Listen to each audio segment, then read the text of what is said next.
If you want to give your video that choppy frame-by-frame stop-motion look, CapCut makes it surprisingly easy.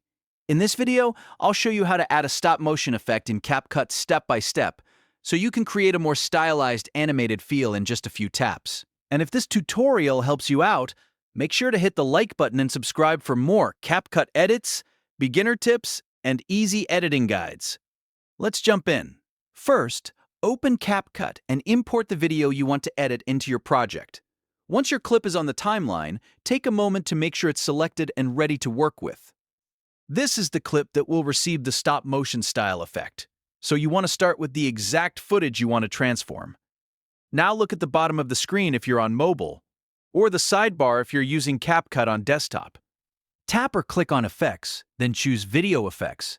This is where CapCut keeps the visual effects that can completely change the feel of your footage.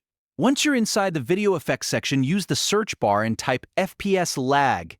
If you don't see it right away, check the Lens or Basic categories, because that's usually where this effect appears. The FPS Lag effect is the one that gives your video that jerky, low frame rate motion that looks very similar to stop motion. After you find it, apply the effect to your clip. You should see it appear on the timeline above or alongside your video. Now comes an important part. Adjust the effect length so it matches your video clip properly. Drag the edges of the effect until it covers the full section of footage you want to stylize. If the effect is too short, the stop-motion look will only apply to part of the clip.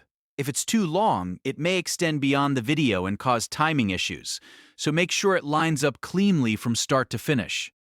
At this point, you can preview the video and see how the stop-motion effect changes the motion.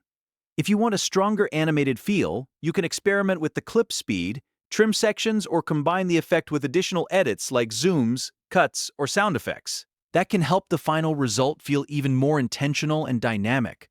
Once you're happy with the look, play it back one more time and make sure the motion feels smooth in the way you want it to. Then export your video and you're done. You've now added a stop-motion effect in CapCut using the FPS lag effect, and it only takes a few simple steps.